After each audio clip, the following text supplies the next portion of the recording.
So I recently ran into a problem. I was cutting a few bushes for a neighbor with my Worx 10-inch electric pole saw from Amazon when all of a sudden it was no longer cutting. Looked down and the chain was off. While this isn't a hard fix, if you've never done it before and you're on the job, you may be looking for some quick instruction. And if so, you can go ahead and skip straight to this timestamp for the quick and easy on how the chain reattaches. But before I show that, I'll show you how my chain popped off. This is a maintenance item you should be doing after every use, but we all know that doesn't happen.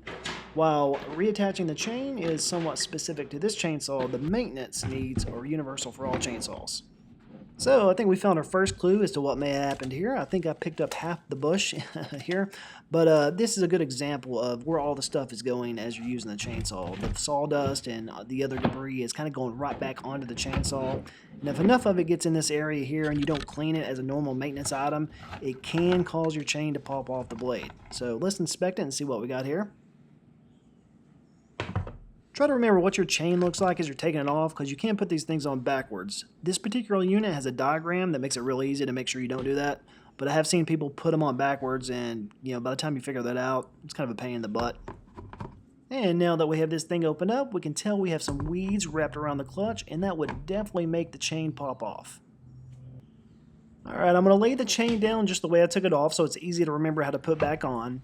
And now I'm going to remove by hand some of the bigger stuff, and then I'm going to use a shop vac and an air compressor to suck and blow out most of the material. And I'll speed that up for you here. And there was some stuff caked on there that wouldn't come out via the shop vac, so I'm going to go ahead and use a tool here to scrape it off. Making sure the sprocket spins freely.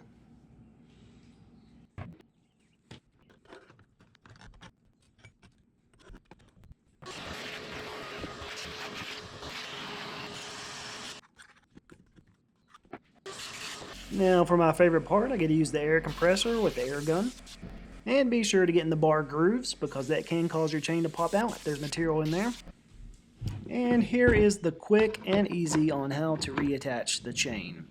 The first step in this process is we're going to place the bar onto the unit, hold it in place with one hand, and attach the chain with the other, while making sure that we're putting the chain on the right way. Go ahead and loop the chain around the nose of the blade and make sure you're lined up in the sprocket. And then on the other side, you're going to want to loop the chain around the clutch. Then by hand, you're going to have to pull the blade forward to add enough tension so that then you can put the bolt in and hold everything into place.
And on this particular unit, the bolt that fastens the housing over it also acts as the tensioner, so you got to kind of play with it until you get your chain just right. You don't want it to be too tight, but you also don't want it to be too loose. So kind of fine tune it and give it a test run, and you're good to go after that.